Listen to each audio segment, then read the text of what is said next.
안녕하세요. 오늘은 나는 어디로 가야 할까의 8장 value, 장애물을 소중히 여기라를 말씀을 드리겠고요. 그 가운데 위기를 만나면 가장 먼저 비상등을 켜라에 관한 얘기를 드리고자 합니다. 예전에 중동에서 근무할 때 시간이 나면 사막에 자주 갔습니다. 특히 사막에서 보았던 그 밤하늘의 별, 지금도 잊을 수가 없는데요. 별을 보고 있으면 모든 고민을 잊고 마음의 위안을 얻을 수 있었습니다. 불빛 하나 없는 아주 캄캄한 그 사막의 깊숙한 곳으로 들어가서 얇은 매트를 깔고 가져간 점퍼를 꺼내 걸치고 자리에 눕습니다. 잠시 후에 그 밤하늘에 넘치도록 그 가득한 별들이 쏟아지고 그 화폭과 같은 그 밤하늘의 언저리에는 은하수가 흐르죠. 별들은 머리 가까이 손만 뻗으면 잡을 수 있을 만한 거리까지 점점 다가옵니다. 사막의 밤은 한여름에도 춥습니다. 그때 저 멀리 어디선가 모닥불에 불길이 올라왔습니다. 모닥불에 불빛이 아른대던 그 밤, 그 아름다움에 저는 숨이 멎을 듯 했었습니다. 그때 저는 인생의 위기를 맞고 있었습니다. 뜻대로 되는 것 하나 없고 사람들의 따가운 시선과 배척으로 힘들어하던 시기였습니다. 잠을 이룰 수가 없는 시간이었죠. 그러던 어느 날 낯설기 짝이 없는 공황장애가 제게 찾아왔습니다. 왜 제게 그런 일이라는 생각이 들었지만 그때는 아무것도 할 수 없었어요. 건물이 무너져서 내릴까 봐 두려웠고 또 사람을 만나는 것조차 겁이 났습니다. 침대에서 떨어질까 봐 침대에 누울 수도 없었고요. 누구나 인생에 그런 사막이 펼쳐집니다. 이 세상 누구에게나 그러한 세상의 불빛이 꺼지고 영혼의 밤이 찾아오는 순간이 옵니다. 하지만 그 고통의 시간이 저주가 아닌 까닭은 그러한 시간을 통해서 성숙해질 수 있기 때문이죠. 시련은 그 안에서 의미를 찾는 순간 더 이상 시련이 아니라 기쁨이 되고 위안이 됩니다. 오히려 진정한 의미의 저주는 모든 것이 순조롭고 평단할 때입니다. 우리는 태어나는 순간에 인생이라는 예쁜 리본으로 묶인 상자를 선물 받습니다. 어떤 사람은 그 상자를 열어볼 생각조차 하지 않고 리본을 풀 생각도 하지 않죠. 그저 어딘가 혼자만 알 수 있는 곳에 깊숙이 모셔둡니다.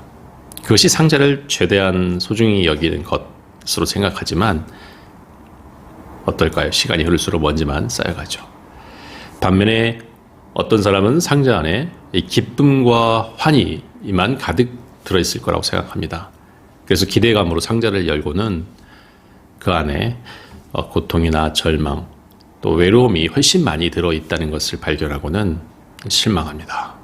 그래서 다시 뚜껑을 덮고 또 어딘가에 처박아 놓죠. 그들은 고통과 절망이 때로는 더 큰 기쁨과 환희가 될 수 있다는 사실을 알지 못하기 때문입니다. 돌아보면 제 인생도 제게 소중하게 다가왔던 그 시간은 평탄할 때가 아니었어요. 고통과 절망의 시간일 때였던 것 같습니다. 시련이 없다면 현재 충실할 수 없고 감사할 수도 없습니다. 마치 먼지를 뒤집어 쓴 채 한 번도 뚜껑이 열려본 적이 없거나 어딘가에 함부로 던져진 상자처럼 말이죠.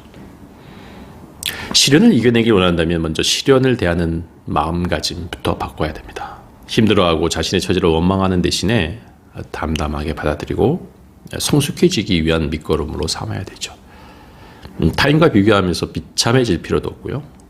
모두에게 변명받고 이해받으려고 애쓸 필요도 없습니다. 자동차 주행 중에 갑자기 쏟아지는 비로 인해서 한치 앞도 보이지 않던 때가 없으신가요? 내리막길에서 브레이크가 말을 안 들어 낭패에 빠진 적은 없으신가요? 자동차가 도로 한가운데서 갑자기 멈춘 경험이 있으신가요? 그때 가장 먼저 해야 할 일은 뭘까요? 네, 바로 차량의 비상등을 켜는 일입니다. 비상등을 켜는 데에는 두 가지 뜻이 있는데요. 먼저 내가 타고 있는 그 차에 무슨 일이 생겼으니 조심하라라고 알려주는 것이 하나 있고요. 또 다른 하나는 내가 지금 위기를 만났으니 도와달라라는 것입니다. 비상등을 켜야 하는 건 인생의 위기를 만나게 되는 경우에도 마찬가지입니다. 주변 사람들에게 그러한 사실과 위기를 알려야죠. 혼자 절망과 좌절 가운데 있는 것이 아니라 자신의 상황을 알리고 적극적으로 주위의 도움을 받아야 하는 것입니다. 문제는 그것이 쉽지 않다는 거죠. 우리들 대부분은 상대방이 먼저 자신을 알아주길 바라죠. 말을 하지 않아도, 표현하지 않아도 내 마음을 알아채기를 원합니다. 때로는 그것을 꼭 말을 해야 하느냐라고 반문까지 하죠. 그러나 착각해서는 안 됩니다. 얘기하거나 표현하지 않으면 상대방은 절대로 알 수가 없는 겁니다. 말하지도 않았는데 상대방이 내 마음을 알아준다. 그것은 오히려 더 이상한 일이죠. 우리가 도움을 청하지 않는 데는 여러 이유가 있겠습니다만 그 중에 하나는 자신에게 문제가 있는 것처럼 보이고 싶지 않기 때문이죠. 남들에게 자신의 문제를 스스로 해결하지 못할 만큼 무능하거나 똑똑하지 않은 것으로 보이고 싶지 않은 것입니다. 한 번은 제가 동네 인근 마트에서 뭔가 이렇게 찾고 있었는데 도저히 찾을 수가 없더라고요. 그때 마트 직원 한 분이 선반에 이렇게 물건을 쌓고 있는 것이 눈에 들어왔습니다. 근데 저는 그때 그와 눈이 마주치지 않기 위해서 다른 쪽으로 저도 모르게 몸을 돌렸습니다. 굳이 내가 도움이 필요한 것을 드러내고 싶지 않았기 때문이죠. 이 사소한 일에도 도움을 요청하기 위해 다가가는 것이 왠지 껄끄러웠던 겁니다.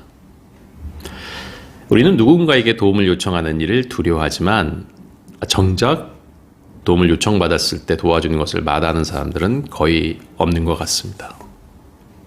스티브 잡스는 이렇게 얘기했죠. 누군가의 도움을 받고 싶다면 일단 전화번호부에서 그 사람의 번호를 찾아내세요. 그리고 전화를 걸어서 도와달라고 얘기하세요. 내가 도움이 필요하다고 말했을 때 이를 거절한 사람은 단 한 명도 없었습니다. 그런데 사람들은 전화를 걸지 않아요. 대부분의 사람들은 요구하거나 요청하려 하지 않죠. 그것이 무언가를 이루어내는 사람 그리고 그저 꿈만 꾸는 사람의 차이이기도 합니다. 라고 얘기한 적이 있습니다.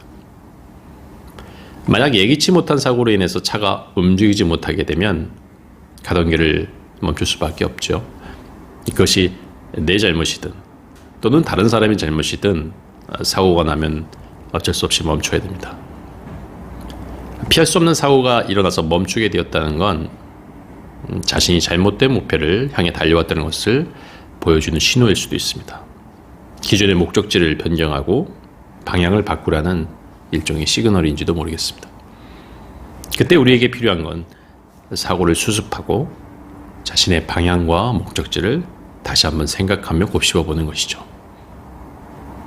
내가 본래 가고자 하던 길이 이 길이 맞는 것인가? 나는 무엇을 위해 달리고 있는가? 지금 당장 돌아가라는 신호를 간과하고 있지는 않은가와 같은 질문을 던져야 하는 거죠. 방향과 목적지에 대한 질문과 고민을 끊임없이 할 때 실현과 위기는 축복이 되고 선물이 됩니다. 위기를 만나면 제일 먼저 비상등을 켜야 합니다. 적극적으로 위험을 알리고 도와달라고 말하는 것을 주저하지 않아야 됩니다. 구하지 않으면 받을 수 없습니다. 찾지 않으면 발견할 수 없습니다. 두드리지 않으면 문이 열리지 않는 건 변하지 않는 진리입니다. 오늘은 여기까지 하겠습니다. 좋아요, 구독, 알림 설정 잊지 마시기 바랍니다. 이상 카멜TV였습니다. 감사합니다.